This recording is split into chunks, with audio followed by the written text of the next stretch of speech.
अस्सलामुअलैकुम and welcome back to my channel. Hope so you all are good. और आप सबकी दुआओं से अल्हम्दुलिल्लाह मैं भी ठीक ठाक हूँ और रोज़े भी रख रही हूँ।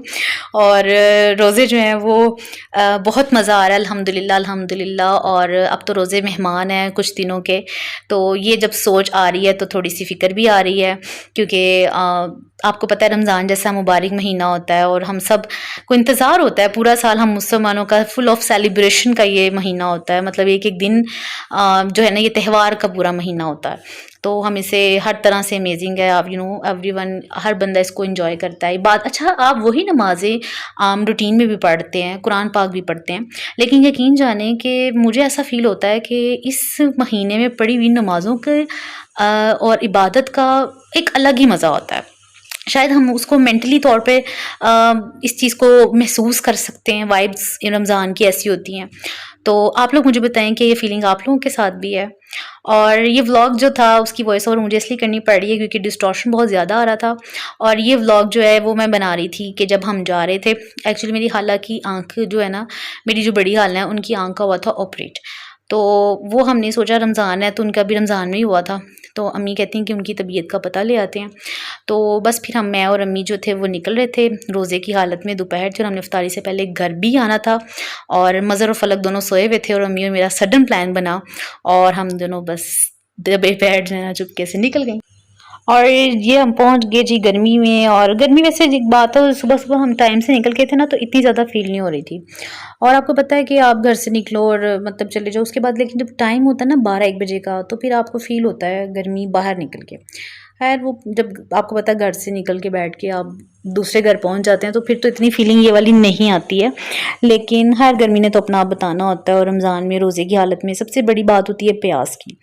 तो बस अल्लाह ताला हिम्मत भी दे देते हैं और जो काम ज़रूरी हैं वो करने भी होते हैं। लेकिन वापसी पे हमने बस जो था वो बाज़ार चले गए और बाज़ार में हमारा कोई अच्छा खासा कोई इस ऐसा जैसा काम नहीं था। कुछ 2-4 चीज़ें रहती थी, घर की चीज़ें थी जो हमें लेनी थी। क्योंकि मैंने आपको बताया था कपड़ों की तैयारी तो अल्हम्दुलिल्लाह माशाल्लाह चल ही रही है। और जूता जो था वो मैंने एक स्टाइलों से पसंद कर लिया हुआ है, वो मैं ले आई थी। दूसरा मेरे हस्बैंड ने आना है तो इंशाल्लाह ताला हमने तब जाना है दोनों ने। क्योंकि फिर जब मेरे हस्बैंड कहते हैं कि जब कोई सारी शॉपिंग हो जाती है ना तो फिर बाहर जाके ना ईद के दिन में अगर शॉपिंग ना की जाए ना तो मज़ा नहीं आता। वैसे हस्बैंड की जो है ना वो शलवार कमीज़ जो होती है नमाज के लिए वो तो टाइम से सिल जाती है। इस दफ़ा दोनों शलवार कमीज़ें थी, दो डिफरेंट स्टाइल की स्टिच करवाई हैं, तो 2 करवाई हैं। वो दोनों टेलर पे हैं, मैं उनको बड़ी याद कराती रहती हूँ कि टेलर से पूछ लें। तो मुझे कह रहे थे कि मैंने कॉल की है, तो एक टेलर से तो उन्होंने यहाँ से सिलवाई है, एक उन्होंने वहीं से सिलवा ली है, लेकर आएँगे। तो लेकिन मेरे हस्बैंड शलवार कमीज़ इस दफ़ा 2 तो बन गई हैं, लेकिन मेन जो है वो नमाज के लिए सिलवाती हैं। कॉटन की ना अच्छी भी लगती है और माशाल्लाह माशाल्लाह मेरे हस्बैंड को शलवार कमीज़ बहुत सूट करती है। और ये सिर्फ मैं नहीं कहती, बिलीव मी, जो भी उनको देखता है ना ये कॉम्प्लीमेंट ज़रूर देता है। उनकी हाइट की वजह से और ये चीज़ों की वजह से उनको बहुत सूट करती है। लेकिन बस शलवार कमीज़ जो है वो समझ लें कि फ्राइडे आम डेली रूटीन में, ऑफिस रूटीन में ना आपको पता है ये वाली ड्रेसिंग नहीं होती है। तो बस इस तरह के मौका ही को मिलता है, कोई छुट्टी का दिन हो जाता है या फ्राइडे टाइप कह रही हूँ, फ्राइडे वाला दिन हो जाता है जिसमें पहनते हैं, तो इतना मौका नहीं मिलता। क्योंकि आम डेली रूटीन में ड्रेसिंग जो है वो ऑफिस की डिफरेंट होती है, आपको पता है। तो ये बाज़ार में मुझे बड़ी प्यारी ज्वेलरी लग रही थी। अम्मी जब तक सामने, ये आजकल बाज़ार में ना स्टॉल्स लगे भी बहुत ज़्यादा हुए हैं, मतलब जो ऑलरेडी थे ना उसके अलावा भी लोगों ने आगे लगाए हुए हैं। तो कुछ चीज़ें अम्मी कर रही थी, अब दुकान देख रही थी, तो मैं यहाँ खड़ी हो गई। मुझे बड़ी इंटरेस्टिंग लगने लग गई चीज़ें। ज्वेलरी तो मैं चेक कर रही थी, बहुत बहुत प्यारी थी, लेकिन खैर ये बहुत ज़्यादा कुछ फैंसी भी थी। बड़े बड़े सेट थे जो आपने पीछे देखे हैं, तो लेकिन अच्छा लग रहा था सब देख के। बड़ी, पता है आप आम डेज में भी यही शॉप्स होती हैं, यही रौनकें होती है, लेकिन बस वो ईद वाइब्स जो होती हैं माशाल्लाह, फिर उसका एक अपनी रौनक होती है। एक त्यौहार है हमारा, तो फिर उसकी एक अलग ही रौनक होती है। ये जो मैं आपको दिखा रही हूँ ना, ये बस मुझे पसंद आ गए थे, मैंने लिए नहीं थे। देखते देखते इंजॉय करते करते ज्वेलरी मुझे पसंद आ गया। एक्चुअली मेरे साथ एक प्रॉब्लम है कि मैं आर्टिफिशियल जो चीज़ें होती हैं ना वो शुरू से मेरे कानों में स्वेल हो जाती हैं। लेकिन अब मुझे थोड़ा बहुत जो है ना आर्टिफिशियल इसलिए भी इयररिंग्स लेने पड़ते हैं, लेकिन ये नहीं मैं लेती क्योंकि मुझे जो है ना सूट नहीं करता। मुझे 18 कैरेट की जो ज्वेलरी होती है वो ही बस सूट करती है मेरे कान में। मैं कभी ले भी लूँ कोई बहुत खूबसूरत प्यारी चीज़, मैं ले भी आती हूँ ना शौक से, तो बिलीव मी मैं उसको एंजॉय नहीं कर पाती। तो बस ये है कि वो मैं पता नहीं क्या इशू है, स्किन का इशू, और मैंने ये पहननी भी इसलिए शुरू किया है क्योंकि मेरे हस्बैंड बहुत सख्ती से अब कहते हैं कि बाहर गोल्ड की कोई चीज़ ना पहन के जाया करो, क्योंकि लेट नाइट खास तौर पे ईद डेज़ में या कोई दिन हो तो फिर नहीं गोल्ड पहनने देते। उसकी वजह ये है कि एक दफ़ा डाकुओं ने हमसे लूट लिया था, और मेरी शादी के बाद 2 माह बाद ही जो थी ना, ये डकैती की वारदात हो गई थी। हम दोनों इसी तरह डिनर करके बाहर से वापस आ रहे थे, और नई नई शादी थी, तो बस मुझे तब आइडिया नहीं था।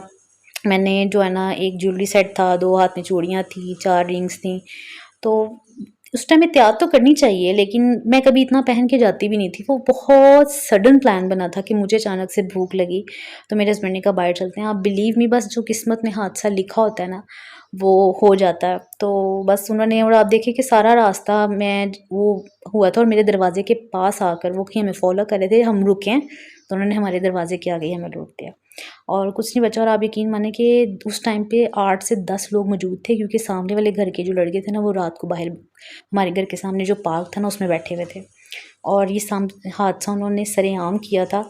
और ज़ाहिर बात है, जब आप गन पॉइंट पे होते हैं तो कोई जुर्रत करके आगे भी नहीं बढ़ता, क्योंकि उन्होंने हम पे गन जब रखी थी तो सामने बैठे लोग भी सामने देख रहे थे। तो बस आज इतनी मौके पे मुझे याद आ गया, और उससे नेक्स्ट डे जो था ना, वो फर्स्ट रोज़ा था, और आज रमज़ान का महीना है, तो याद तो आता है। मैं कहती हूँ आपको, नेक्स्ट डे मुझे याद है कि ऑन द नेक्स्ट डे मेरे हस्बैंड की सिर्फ मुझे, मैं सदमे में ना चली जाऊँ, मुझे उन्होंने वो चीज़ें तो बन जाती हैं, मिल जाती हैं, चीज़ों का कुछ नहीं होता।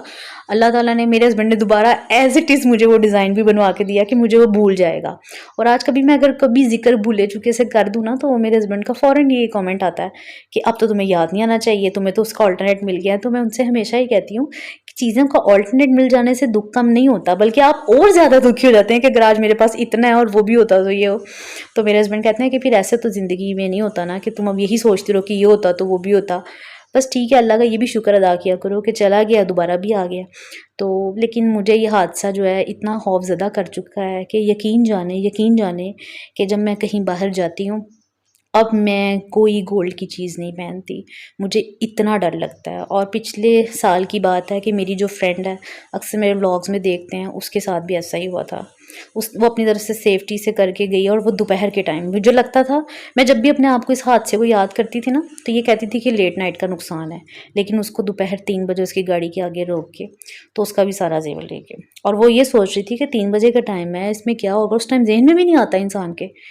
तो बस ये हादसे हैं, होते रहते हैं। और दरअसल मेरी फ्रेंड भी उसी एरिया की है ना, समदाबाद, तो वो एक ही एरिया के लोग थे, तो मुझे बता रही हूँ कि बस ऐसे ही दुख होता है।